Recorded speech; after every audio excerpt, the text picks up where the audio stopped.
안녕하세요, 여러분. 오늘도 좋은 날입니다. 국어 공부하기 딱 좋은 날이죠?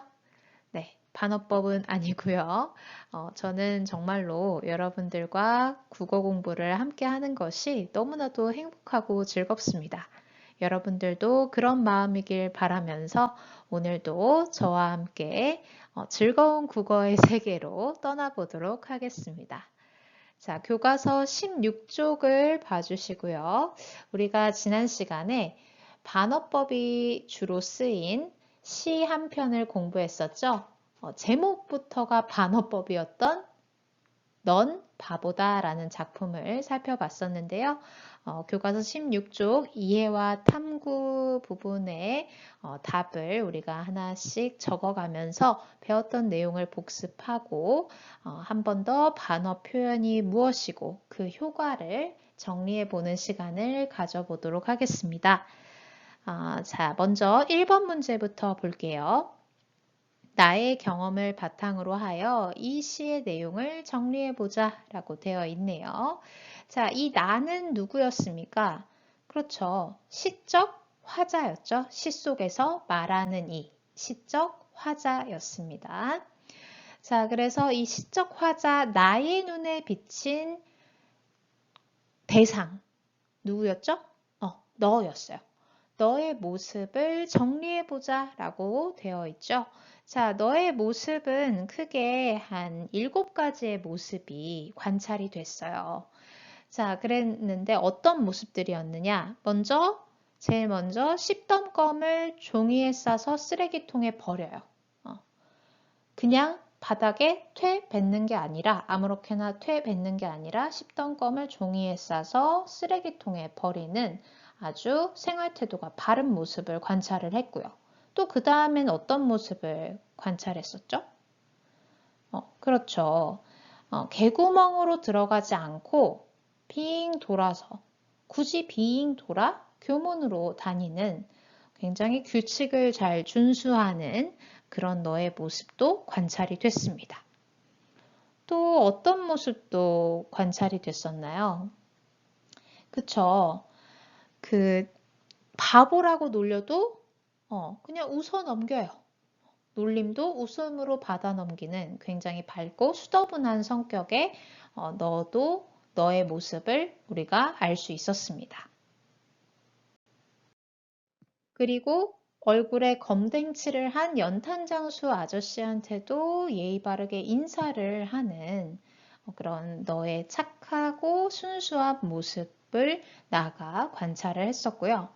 무서운 선생님이 정근 가신다고 할 때 정이 들어서 정이 많아가지고 눈물을 흘리는 그런 너의 모습도 관찰을 했고요.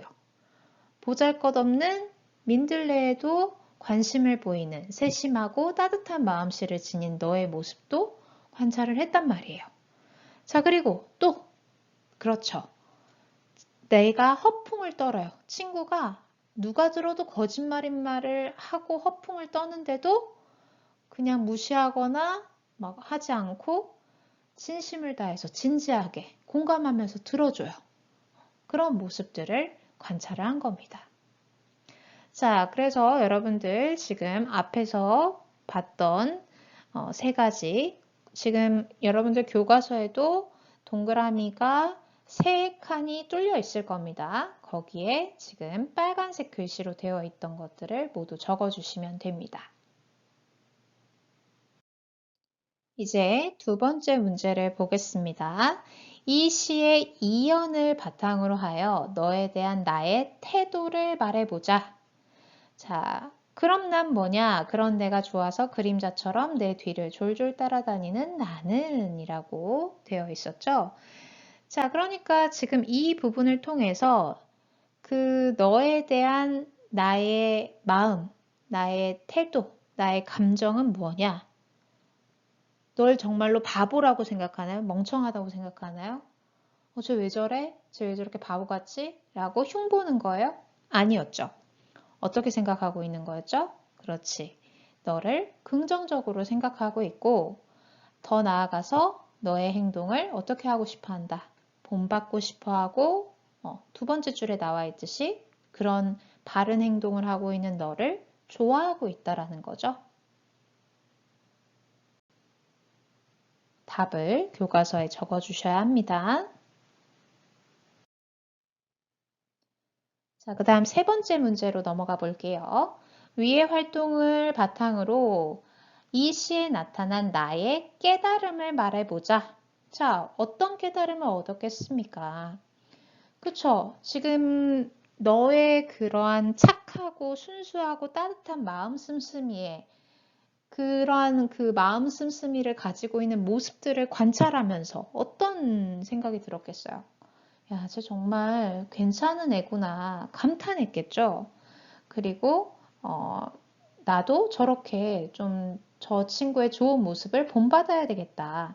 착하고 바르게 살아가는 저 친구 참 좋다라는 깨달음을 얻었겠죠. 자, 한 두 가지 정도로 정리해 볼게요.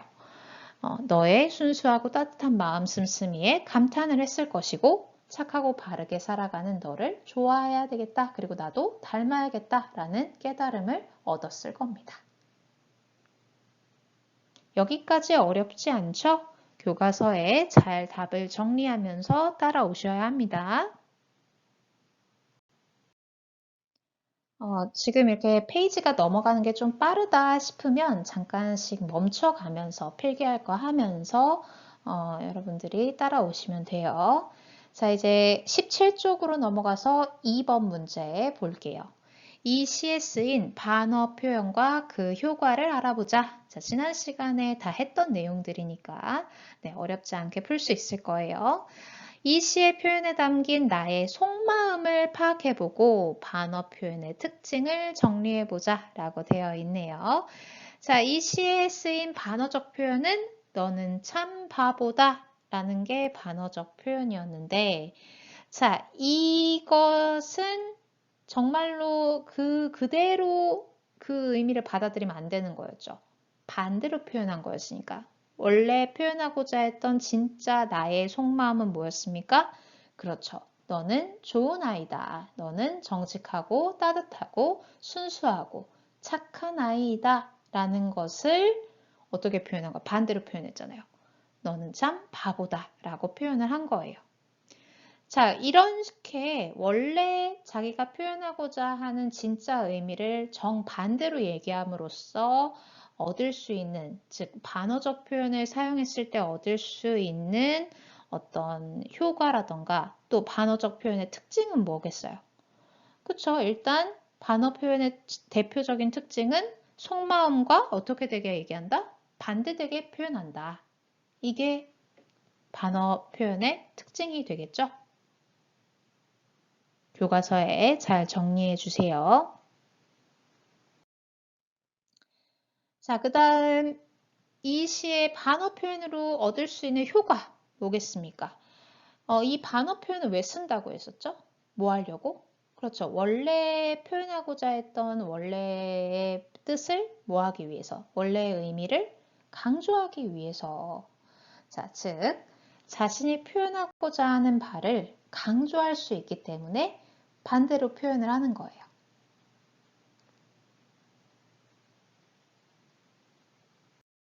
3번을 볼게요. 이 시에 사용된 운율의 형성 요소와 그 표현 효과를 알아보자 라고 되어 있죠. 이 시에서 운율을 형성하는 요소를 찾아보자. 뭐 반복되는 단어나 아니면 문장을 찾아내면 되겠죠. 뭐 정말 정말 바보다 할 때 정말이 2번 나온 것도 하나의 운율 형성 요소가 될 거고 바보 바보 바보 바보 바보 지금 바보라는 단어도 굉장히 많이 나왔죠. 그리고 아예 똑같은 문장도 반복이 됐어요. 너는 참 바보다. 이렇게 계속 동일한 단어나 동일한 문장이 반복이 되면서 운율을 형성하고 있었다. 기억나시죠? 자, 그럼 정리를 하면 정말 바보, 너는 참 바보다. 이렇게 정리할 수 있겠습니다. 자, 그럼 이렇게 1번의 표현들, 즉 반복을 하면 어떤 효과를 주게 되겠습니까? 일단 당연히 운율은 자연스럽게 형성이 될 것이고 또 어떤 마음이 좀 강조가 되겠어요? 너의 행동을 뭐 하고 싶다. 그렇지. 본받고 싶다라는 시적화자 나의 마음이 강조가 되고 말하고자 하는 바가 강조가 될 겁니다. 이 부분도 역시 교과서 17쪽 문제 3번에 2번에다가 잘 정리해 주면 됩니다. 4번 문제 보겠습니다. 짝의 행동을 관찰해보고 이 시를 모방하여 짧은 시를 써보자. 제목은 똑같이 하고 예를 들어 비 오는 날 우산 없는 아이에게 우산을 쥐어주고 정작 자신은 비 맞으면서 웃으며 뛰어가는 너는 참 바보다. 이런 식으로 뭔가 짝은 지금 뭐 어떻게 할 수가 없으니까 그냥 여러분들 자기 주변에 있는 친구를 한번 떠올려 보세요. 좀 내가 이 친구한테 본받고 싶은 점이 무엇일까를 같이 떠올리면서 아니면은 이 친구에게 감동을 받았던 순간 아니면 어떤 친구의 고마운 배려를 받았던 순간을 떠올리면서 넌 참 바보다, 넌 바보다 라는 시를 모방해서 한번 짧은 모방시를 써보시기 바랍니다. 뭐 예를 들어 선생님께 상으로 사탕을 받으면 혼자 먹지 않고 집에 가져가서 동생에게 건네주는 너는 참 바보다. 뭔가 친구의 착한 행실을 떠올리면서 그 상황을 이렇게 시로 표현을 하면 되겠죠. 어려운 게 아니니까 한번 꼭 해보시기 바랍니다. 등교 계약했을 때, 등교 수업할 때 요거 확인해서 잘 쓰신 분들은 도장 찍어드리고 사탕도 드릴게요. 자, 이제 교과서 18쪽으로 넘어와서요. 다음 시조를 읽고 풍자 표현과 그 효과를 알아보자 라고 되어 있는 부분을 함께 보겠습니다. 지금 우리가 넌 바보다 라는 작품을 통해서 반어적 표현의 효과, 그리고 반어적 표현이 어떤 게 쓰였는지도 다 확인을 했고, 운율 형성 방법까지도 확인을 했잖아요. 자, 이번에는 시조 한 편을 통해서 풍자 표현에 대해 좀 더 살펴보도록 하겠습니다. 일단 지금 교과서에 실려 있는 두꺼비 파리를 물고 라는 이 작품은 맨 밑에 보이듯이 작자 미상이라고 되어 있죠. 누가 만들었는지는 알 수가 없어요. 그런데 이 작품은 언제 만들어졌냐면 조선 후기. 조선도 전기, 중기, 후기로 나눠지는데 조선 말, 후기에 등장한 사설 시조 중에 대표적인 작품으로 뽑히는데요.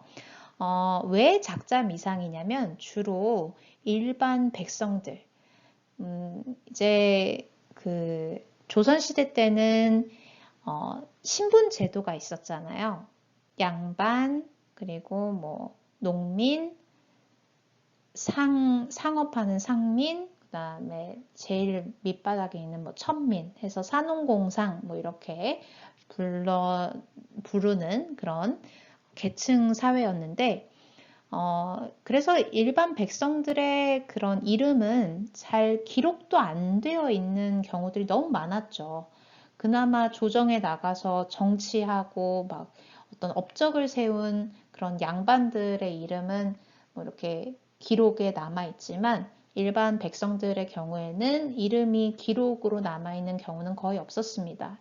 그래서 주로 일반 백성들이 만들었던 사설 시조는 누가 지었는지 기록으로 전해져 오진 않아요.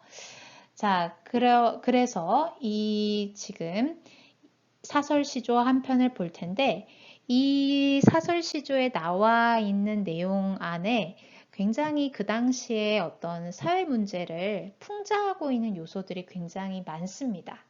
일반 백성들은 좀 삶이 고단했기 때문에 사회에 대한 그런 그 비판적인 의식들이 좀 강했을 거잖아요.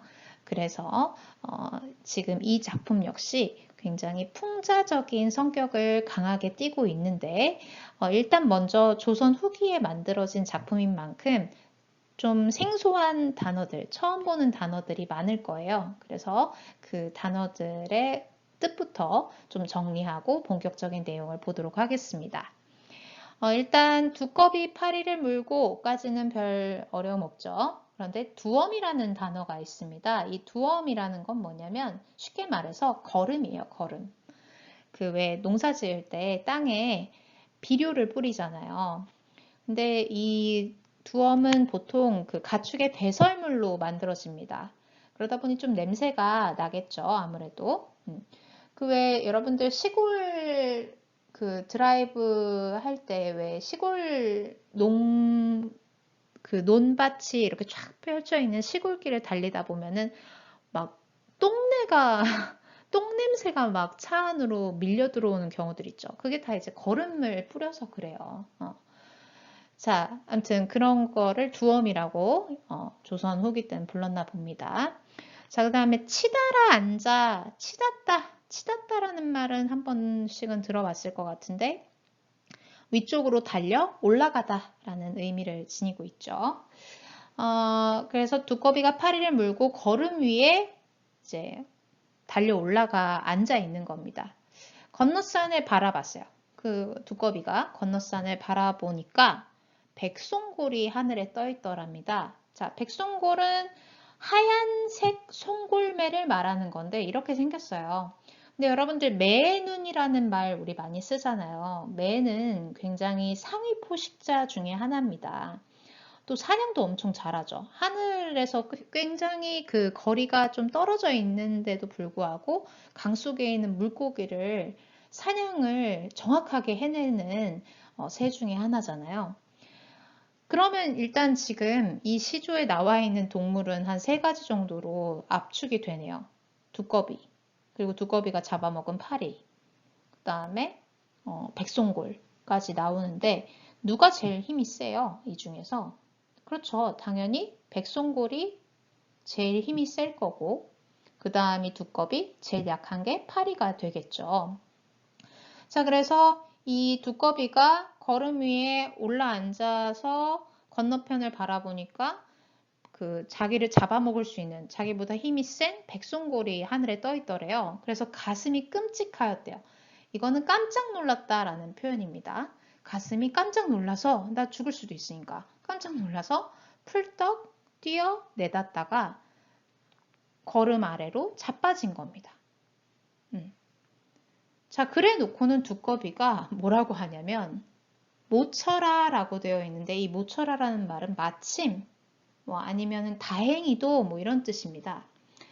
마침 날랜 나인이 망정이지. 자, 마침 날쌘 나였기에 망정이지. 이 나는 당연히 두꺼비겠죠? 나였으니 망정이지. 다른 사람 같았으면 어혈질 뻔했구나. 어혈이라는 거는 이제 타박상 따위로 왜 그 멍드는 거 있죠? 피가 맺혔다라는 건데 그 외에 피 멍든 거를 생각하면은 좀 이해가 잘 될 것 같아요. 그러니까 지금 그 파리를 가지고 약간 괴롭혔잖아요.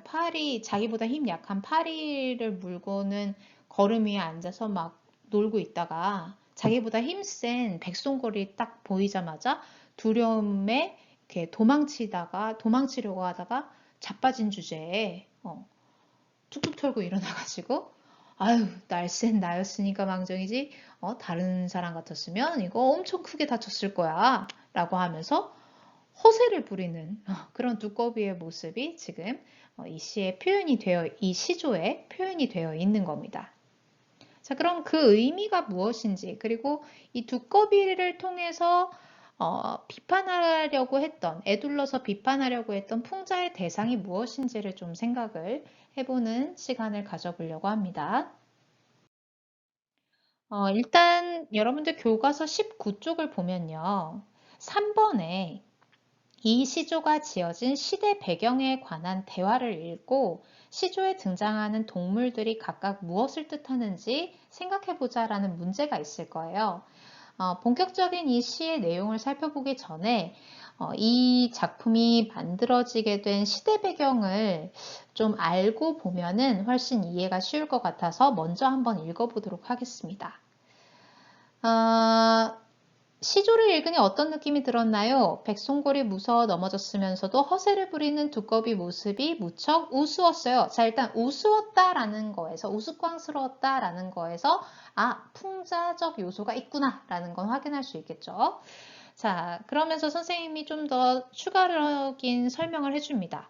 이 시조의 시대적 배경을 알고 보면 더 이 시조가 달리 보일 수 있다라고 하면서 이 시조가 지어진 조선 후기에는 백성들이 탐관오리들에게 큰 고통을 받았지요. 여러분들, 저는 이제 방학 동안에 드라마를 좀 봤어요. 그 철인왕후라는 드라마를 봤는데, 물론 뭐 역사 왜곡 논란도 있고 뭐 이래저래 말이 많은 드라마긴 했지만, 전 나름 재밌게 봤거든요. 드라마는 드라마일 뿐이니까 어찌되었건 재밌게 봤는데, 그 철인왕후 때 시기가 철종이 조선 왕이었을 때 시기 이야기잖아요. 그 당시에 굉장히 그 탐관오리들이 백성들의 안위는 뒷전이고 막 자기네들 욕심 채우는데 바빴어요. 백성들은 매일같이 그냥 굶는 게 일상이고 굶어 죽기도 하고 굉장히 어려움에 시달렸는데 세금은 계속 내야 되고 굉장히 어려움을 겪었던 시기였거든요. 그때가 바로 조선 후기였습니다. 그런데 이 탐관오리들은 자기보다 힘이 약한 백성들한테는 그렇게 못되게 굴면서 그 탐관오리들을 좀 감시하러 오는 암행어사라던가 뭐 중앙의 그 탐관오리들보다 좀 더 그 관직이 높은 중앙 관리들이라던가 이런 좀 더 힘이 강한 권력을 가지고 있는 사람들한테는 꼼짝도 못하는 거예요. 눈치 살살 보면서 비위 맞추는데 여념이 없습니다. 그런 모습을 이 백성의 입장에서 이런 그 탐관 오리들의 모습을 풍자하기 위해서 이 작품을 만들었다라고 볼 수 있어요. 그러니까 당시 시대적 상황과 연결을 시켜보면은 이 작품에 등장하는 동물들이 각각 어떤 인물들을 풍자하고 있는지가 보이게 되는 거죠. 자, 여기까지 보고 이제 본격적인 내용을 한번 살펴볼게요. 간단하게. 두꺼비 파리를 물고 두엄 위에 치달아 앉아 라고 되어 있죠. 자, 먼저 두꺼비. 우리가 방금 이 시조가 지어진 시대의 배경에 관한 이야기를 읽어봤으니까 이 두꺼비라는 동물은 뭘 상징하는 것일까요?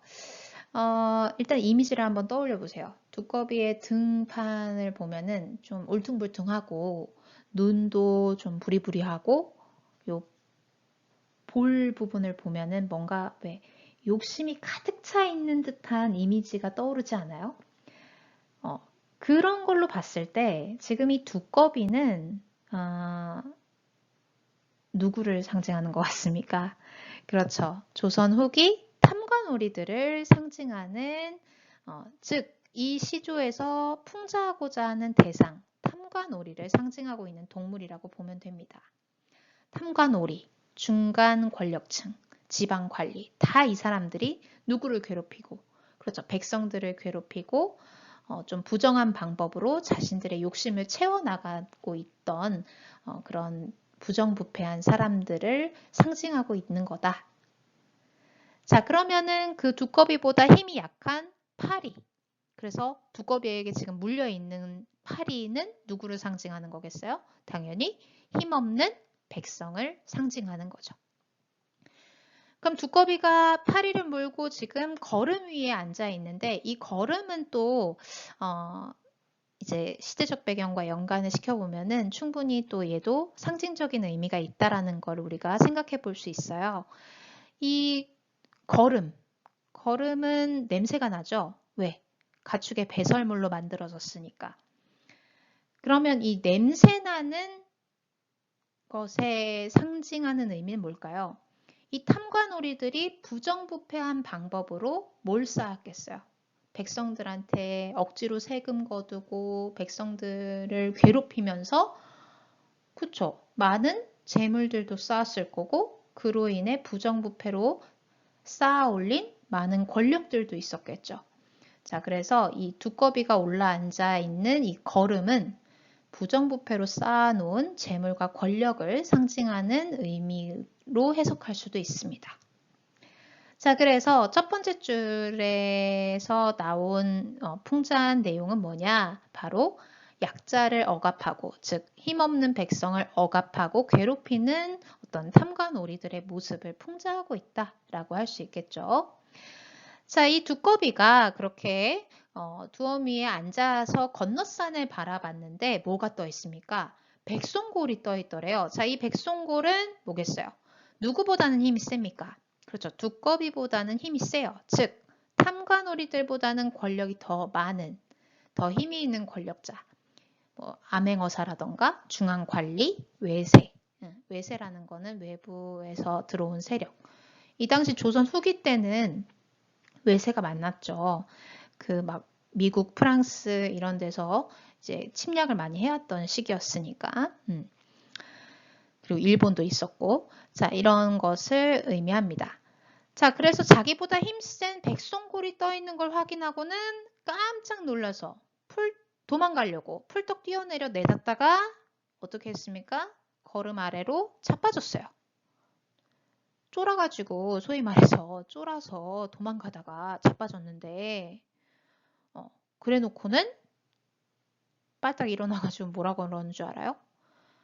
마침 다행히도 내가 날쌔서 말이지 다른 사람이었으면 크게 피멍이 들 뻔했구나 라고 누가 얘기하는 거예요? 두꺼비가 얘기하고 있어요. 무서워가지고 도망가다가 넘어진 주제에 허세를 부리고 있는 거였죠. 자, 일단 지금 그 두 번째 중간 부분의 내용에서는 뭘 풍자하고 있느냐? 지금 두꺼비가 파리는 막 물면서 괴롭혔어요. 약자한테는 강해요. 하지만 강자를 딱 보자마자 겁에 질려가지고 도망치는 이런 모습. 즉, 약자에게 강하고 강자에게 약한 비겁한 두꺼비의 모습을 풍자하고 있는 거죠. 탐관오리들이 딱 그랬거든요. 그런 탐관오리들의 모습을 풍자하고 있는 겁니다. 자, 그렇게 해놓고는 끝까지 허세를 부려요. 지금 이 부분을 나타내는 사자성어, 허장성세, 자화자찬의 태도, 요거 좀 기억을 해주시고요. 지금 이 부분을 통해서 풍자하고 있는 것은 어떤 탐관오리, 두꺼비의 허세를 우스꽝스럽게 일단 지금 자빠진 것 자체가 우스꽝스러운 상황으로 해서 풍자적인 요소가 있죠. 그 웃음을 통해서 비꼬는 웃음, 비판적인 웃음을 짓게 하는 두꺼비의 허세를 풍자하고 있다라는 것 기억을 해주시면 됩니다. 이 시조에도 종류가 굉장히 많은데 이 시조는 일반 백성들이 지었다라고 했었죠. 그래서 이 시조는 좀 형식에 얽매이지 않은 자유로운 형식의 사설 시조입니다. 사설 시조라고 하는데 원래는 시조라는 것은 3장 6구 45자 내외라고 해서 딱 형식이 정해져 있어요. 그 형식을 벗어나면 안 되는데 그 글자 수를 맞추는 거는 정말 많이 배운 양반들이나 할 수 있는 거였지 일반 백성들은 할 수가 없었어요. 그리고 일반 백성들은 또 할 말이 얼마나 많습니까? 그래서 45자로 하고자 하는 의미를 다 전달을 못 하겠으니까 형식을 좀 파괴하고 기존 형식을 파괴해서 좀 길게 썼어요. 지금 이 시조도 굉장히 긴 편이죠. 자, 그래서 사설시조의 형식을 좀 우리가 독특한 형식을 여기서 확인할 수 있고요. 대신에 하나 지켜줬던 규칙이 있는데 바로 마지막 줄의 첫 번째 첫 번째 구는 무조건 세 글자짜리 말로 시작을 하는 것. 이거는 지켜줬어요. 이거를 우리가 이제 종장, 첫 구의 삼음절이라는 규칙이라고 부르는데 마지막 줄에 첫 구는 무조건 세 글자로 시작을 해야 한다라는 시조의 규칙이 있어요. 시조를 지을 때의 규칙인데 이것만큼은 사설 시조도 지켜줬었습니다. 참고로 알아두세요. 오늘은 여기까지 하고요. 다음 시간에 이어서 보도록 하겠습니다. 수고하셨습니다.